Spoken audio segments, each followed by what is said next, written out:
There's a particular kind of loneliness that doesn't announce itself. It happens in the middle of conversations. When someone is explaining something to you, slowly, carefully, and you've already arrived at where they're going. You see the shape of it before they've finished drawing it. You understand the feeling before they've found the words. And so you wait. You nod. You make the small sounds that say, "I'm with you." You let them arrive at the conclusion you reached 3 sentences ago. Because interrupting feels cruel. Because saying, "I know," sounds dismissive. Because part of connection is the journey, not just the destination. But there's something that happens in that waiting. A distance that forms. A separation. You're alone with your understanding. And they don't even know it. Some people's minds work differently. Not better. Not worse. Just faster in certain ways. Pattern recognition happens quickly. Emotional subtext registers immediately. The connection between one thing and another thing, the leap that takes most people a few moments, happens almost instantly. It's not a choice. It's just how the aperture is set. And when you live with this kind of processing speed, conversations have a strange rhythm. Someone tells you about a situation at work. Within the first few sentences, you've mapped the dynamics. You can see the power structure, the unspoken resentments, the way this probably plays out. They're still building context. You're already watching the ending. A friend describes a feeling they're having. You recognize it before they've finished. Not because you're not listening. But because you've felt it, or seen it, or the contours are familiar enough that your mind has already traced the outline. They're searching for words. You've already found them, for yourself, silently. And here's what's strange, this should create intimacy. Understanding should bring you closer. But it does something else. It leaves you sitting in a knowing that you can't fully share. Because sharing it too soon, offering the conclusion, naming the pattern, it takes something away from them. It shortcuts their process. It makes them feel unseen, even though you're seeing them completely. So you wait. And in the waiting, you're alone. There's a loneliness to being the first one to understand. Not the loneliness of being misunderstood, that's different, more obvious. This is the loneliness of understanding too much, too quickly, and having nowhere to put it. Because most of connection lives in the figuring out together. The mutual discovery. The shared confusion that slowly clarifies. When you skip that part, even unintentionally, you skip the bonding. People talk about their problems, and you can see the solution. Or at least, you can see why the solution they're considering won't work. But they need to arrive there themselves. They need to try and fail and adjust and learn. Your understanding doesn't speed up their process. It just isolates you within it. And after a while, you start to notice something. Conversations feel thin. Not because people are shallow. But because the depth happens in the struggle. In the, "I don't know how to say this," and "does this make sense?" And "I'm still figuring this out." When you've already figured it out, when you're just waiting for them to catch up, there's no struggle to share. No mutual unknowing to sit in together. You're on the other side of something they're still moving through. And that's lonely. After enough time, you learn to perform. Not dishonestly. But strategically. You learn to slow yourself down. To ask questions you already have answers to. To express uncertainty you don't quite feel. Because you've noticed that when you understand too quickly, people feel rushed. They feel unseen. They assume you're not really listening, that you're jumping to conclusions. Even when you're not. Even when your understanding is accurate. Even when you've given them your complete attention. The speed itself feels like dismissal.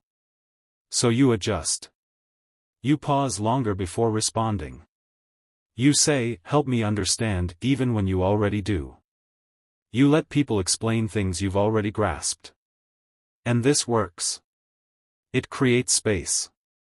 It lets people feel heard. But it also creates another kind of loneliness. Because now you're managing two things, the actual conversation, and your navigation of the conversation. You're thinking about what you understand, and also thinking about how to not reveal that understanding too quickly. It's a kind of code switching. An emotional regulation. And it's exhausting. You're alone with your thoughts. Then you're alone with the performance of not having those thoughts yet. And somewhere in there, the genuine connection you were hoping for gets lost. You're so busy meeting people where they are that you're never where you are. Here's what's difficult to explain. You can be sitting across from someone, giving them your full presence, genuinely caring about what they're saying, and still feel profoundly alone.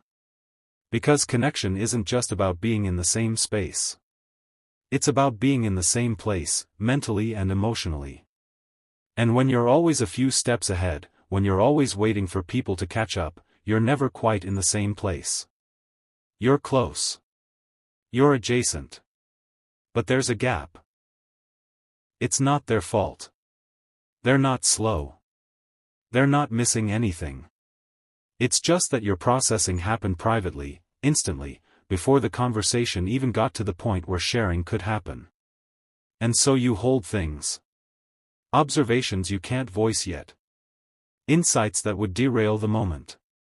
Understanding that would make you seem presumptuous or arrogant or like you're not really letting them have their experience. You hold it all. Quietly. And the holding is lonely. Because you're in your head, managing what you know, deciding what to reveal and when, trying to time your understanding to match their pace so it feels like you arrived together even though you didn't. You're translating your internal experience into something that fits the speed of the conversation. And translation is solitary work. Over time, something else happens. You start to crave a different kind of conversation. Not the ones where you have to slow down. Not the ones where you're performing patience. But the ones where you can move at your actual speed. Where someone is keeping pace with you. Where you don't have to explain the leap you made because they made it too. Where understanding happens in stereo. Those conversations are rare. And when you find them, there's this relief. This exhale. This sudden awareness of how much energy you've been spending everywhere else. But they're so rare that you can't rely on them. You can't structure your life around them. So you go back to the other conversations. The necessary ones. The kind ones. The ones with people you care about. And you adjust. You slow down. You wait. But the loneliness is still there. Not resentment. Not superiority. Just distance. The distance between where you are and where they are. Between what you're holding and what's being said. Between connection as it looks and connection as it feels. And maybe that's just the cost. Maybe quick understanding comes with slow connection. Maybe the clarity that arrives instantly means you're often sitting in it alone, waiting for company that's still on the way. Maybe there's no solving this. Just seeing it. Acknowledging it. Knowing that the loneliness is real. That it's not a flaw in you or in them. That it's just the natural consequence of minds that process at different speeds trying to meet in the same moment. If you've ever felt this strange isolation inside of understanding, maybe it helps to know it's not just you. It's not that you're impatient. It's not that you think you're smarter than everyone else.